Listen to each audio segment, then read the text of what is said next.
Now let's get it started. Let's get it started. Play ball! After going one goal down, Arsenal wrestled back to win that game 3-1. Three lovely goals by three main Arsenal player. Martinelli was introduced. He changed that game. Sterling started the game, but he didn't give a good account of himself. But Arteta made his changes after Havertz scored that goal. He made the changes. Martinelli came in and scored the second goal. And Saka scoring the third goal after providing the first two assists of that game. Okay, guys, if you look at that game, Arsenal scoring 3 goals after going 1 goal down. Everybody was surprised because Arsenal was playing them in the first half. It ended 0-0. Everyone was thinking when Arsenal comes out in the second half, they will start probably scoring a whole lot of goals. But Southampton got that break and scored. But Arsenal came back to score 3 goals strong. Yeah, it was a good game. It was more conservative from Southampton's side in the fact that for bulk of the first half, they sat back and soaked up pressure. And, they saw out the first half, Arsenal creating more of the chances, getting a lot more, 11 attempts, 0 on target. Southampton getting just 2-1 on target, none was a goal. In the second half, we saw them come out.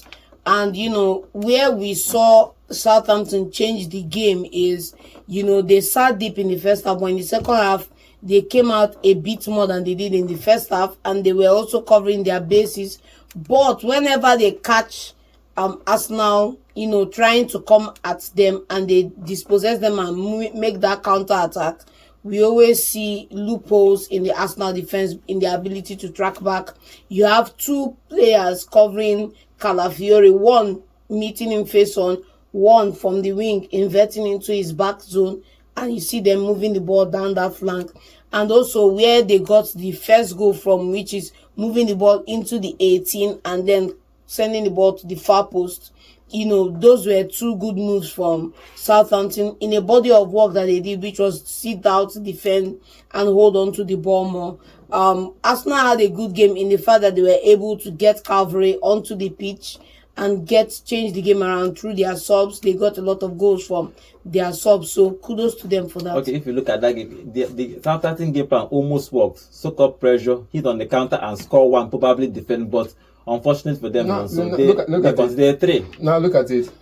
Hit up, like I said this before. I said if you can soak up pressure against the Arsenal side, there will be trouble creating chances. And you see Arsenal go on in that first half while Southampton were defending. You see them create small chances. They didn't hit it. Imagine, look at Arsenal play, and Southampton. I've noticed this. Southampton have a style of defending set pieces. Surprised you that Arsenal scored the 3 goals they scored today without a set piece in it? Are you surprised? No, because this team has a way of defending set piece. They have a way of attacking. They have a way of sitting compact in the box. But they didn't do the job well because Wolverhampton Wanderers are the only team I know can sit as compact as that in the box under Nuno Espirito Santos and still get a result. Southampton does not have that kind of technique. So playing that kind of play, they kind of put two players on, what's it called, Saka, and 2 players on Sterling. But mostly it was just 1 player on Sterling, and yet Sterling couldn't shake off his man. I've said this before. Whenever these players are on the box, it tells your level of intelligence when you can beat your defender and still see a pass. Sterling tried that, beat 2 players, was looking for a penalty. This is not the kind of play Arsenal plays for. And it was one of his errors, where you lose the ball and you're looking for a foul. And that was what they picked up. And that's how they picked up on and scored the goal. The only problem for Southampton was if they had continued in their play style, they would have gotten a result out of this. But they didn't continue in that play style. They kind of changed things up when they introduced Paul Onacho and Armstrong in the game.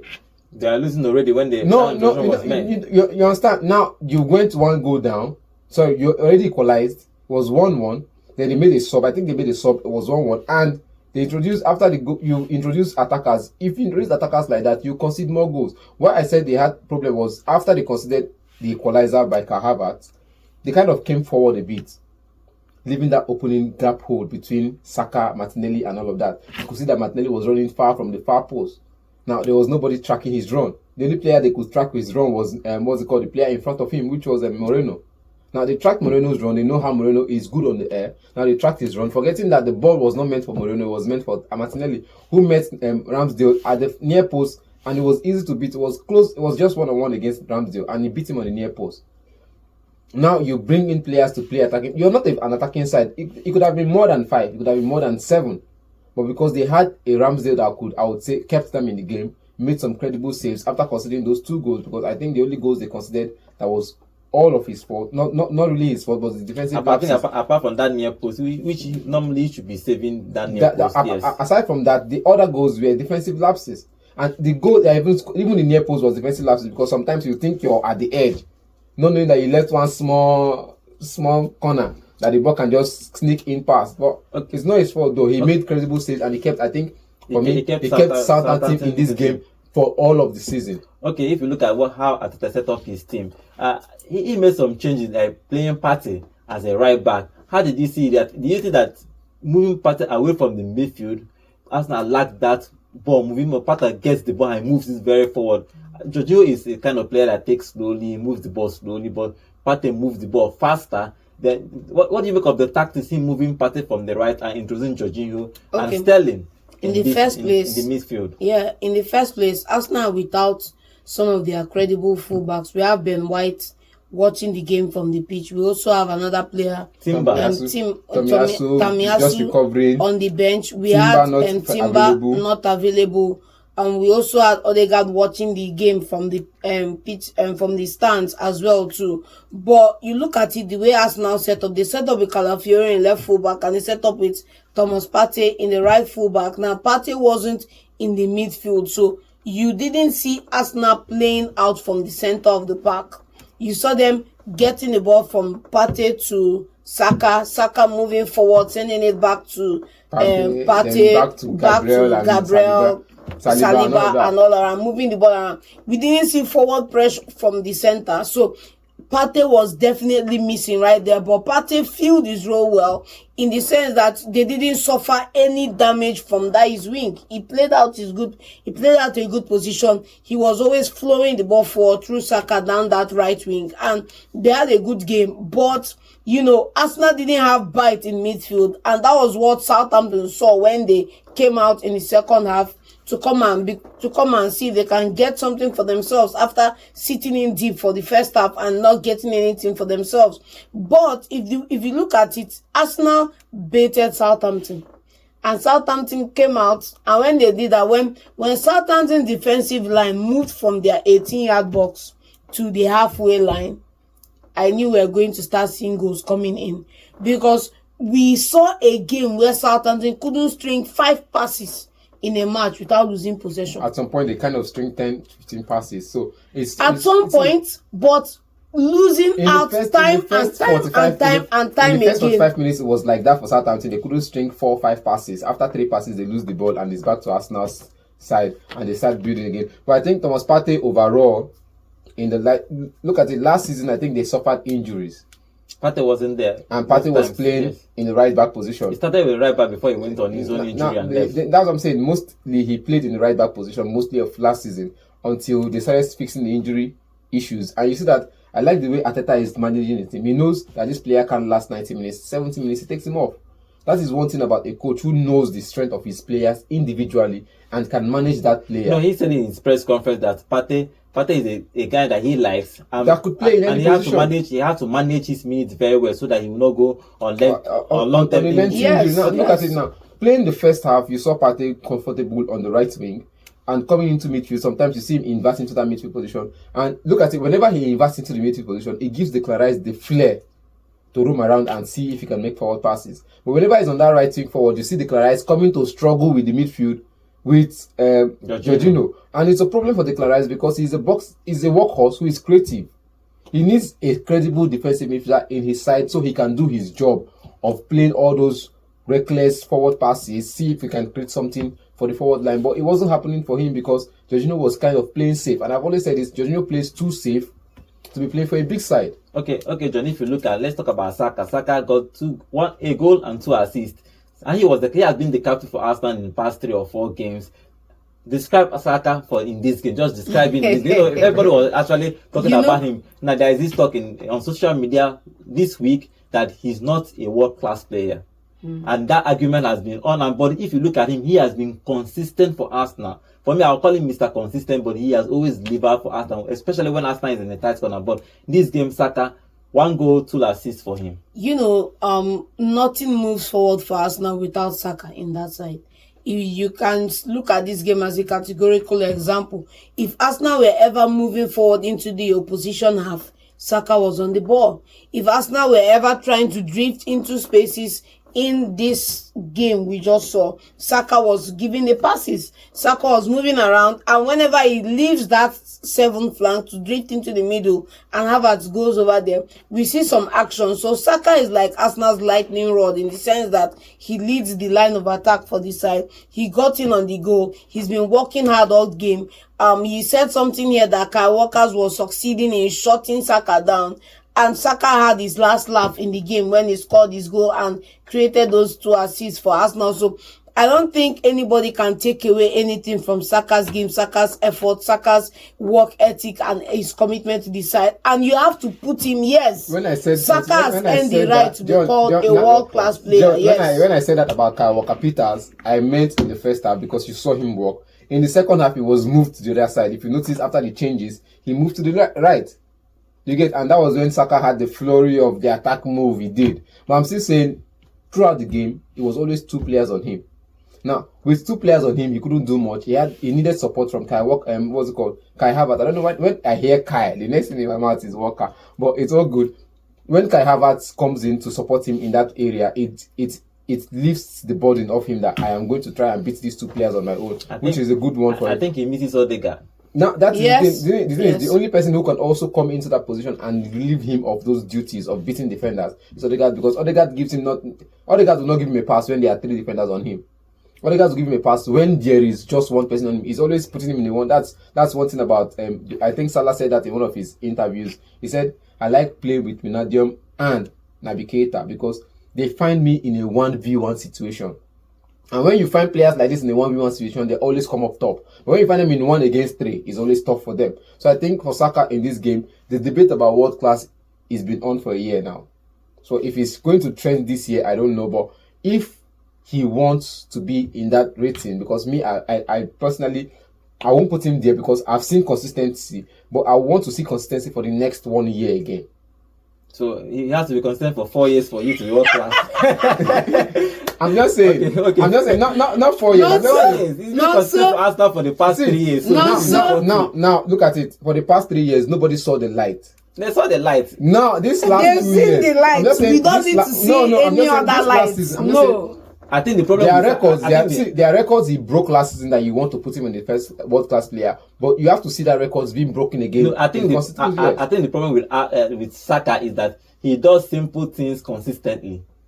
He does the simple thing. He does not really need to do all the flair things. The glamorous. Yes. He just plays simple football and perfected that simple football. So people don't really see him at that shining light. My brother, if na Paqueta do the thing where Saka do now, we for put him for finally, world class finally, let's talk about never even reach world class. let's talk about Arteta. If you look at what Arteta has built, now he's still unbeaten after the games he has played this season. Throughout this season, now he's building a formidable side. Everybody can see it. The way they press things, the way they recover balls. Sometimes if they lose the ball, he's agitated and inside that he's telling them, recover. And you see maybe 3 or 3 players chasing the ball down, even though they unfortunately didn't consider that goal. But the way he have organized this team, so let me start with you. What do you make of him challenging Manchester City for this title? He go hard though. He go hard, but in the try. He go hard though. You know, if you just force me to just give this you man can credit. never get one plaudit, No, see. As long as it's a London club. And not because he's a fan of a big London club. He's a fan of a Mino in London. Okay, John, what do you think about Arteta? No, I never answer your question Okay, now. But you know how answer now. I just say he go hard. You don't see team go on. He got good players that could play his style. Like I said, it's one thing about you know what you want to play. Getting the right players. One of my mentors once said it. He said the style of play is in your head. You've seen the picture. What you just need to do is get the players that could play it. Then when those players start playing it, you get the ones that are better than them that could play better than them.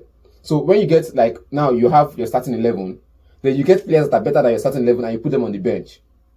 Not that you get them for expensive price, but for cheap prices. They're like Saka now, you have Saka, you have Odegaard, but you know that there's a one area that has this work ethic and he's fast, he's strong, he's mobile on the bench. Somewhat you can say he's somewhat better than Martin Odegaard because of his energy. That's not about his intelligence. I'm talking about the intelligence level so far. But his energy level, he's somewhat a little better than other guys. Now you have him on the bench. You know that if you introduce him, he want to show you that he is better than. That same thing that happens with Aston Villa as well. But I'm just saying, for Arteta, he's done that in the side. If you look at the left backs, you have the Timber, who is good on the normal, but you have a Calafiori who can play off the bench. Now Calafiori is starting the match. You know he has Timber to compete with. Now competition for places has improved this side because they know that anybody on the bench is better than me in one way or another. No, I know I'm good, but somebody has something different to offer, and that difference is the key factor that moves Arsenal forward. Okay, John, if you look at Arteta, do you think Arteta can touch the finish line? 2 years they have almost Saka said something about it. Almost touched it. Like as they look at the trophy, in the trophy they run away from me. But two years now, he has almost touched that trophy. Do you think that this is the year that they can cross that line? I think only Arteta can answer that question, because when we talk about Arsenal chasing for the title, when Arteta stops hyping Jesus and Havertz and signs a 9 for me, Havertz is scoring for him. I'll be happy about that, Havertz because till that happens, he's going to be, finishing second, or till Guardiola feels I'm done with this. Guardiola won the first Let's two move Premier on. League without a striker in his side. And Arteta has struggled to do that in 2 seasons. It's about, in his first season when he finished second, the other one he lost to Liverpool. It's about losing games when you're not supposed to lose games. I don't think it's about the striking options now. It is, because at the end of the day, if you look at the amount of chances created relative with the ones buried, you see that you are still suffering in the side. We talked about Tottenham Hotspur, where Harry Kane drops deep. He's a striker, but he drops deep, and most of the goals that they've scored in the new stadium was Son. So I think for Arteta, it's not about getting a striker in. If you can get players to score you multiple goals. Now, see, if you can, because I believe Man City in the first season didn't get strikers in. You get the last time I saw a proper striker for Man City was Con Aguero.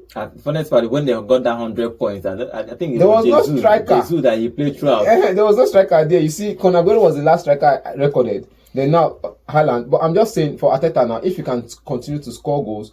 But I look at Arsenal as this side that when they play some certain matches, they should be winning. Mentality kicks in. Now they draw those matches, they lose those matches. Will they be winning the rest of Why the do they draw those matches and lose those matches? They draw those matches because people you count on to get you the numbers are not delivering those numbers in those matches. Because and I remember this same fixture reverse 2 years ago. They were winning 3-0. And all of a sudden, it's just, like I said, it's just the mentality issue. It's not just mentality, it's mentality and manpower. Because for Arsenal to have finished second last season, you look at where the top of their goals came in from. The goals came in from the sakas, it came in from the wingers, and the forward they have in that side. About 4 or 5 players netted an average of 10. Now imagine if you lost 2 to injury for the bulk part of the season. What happens? Imagine if somebody is on an off day like a Marcus Rashford at Manchester United. What happens? The goals you score drops, and as it drops, the games you are able to turn around from a loss like we saw today, from a loss to a draw to a win.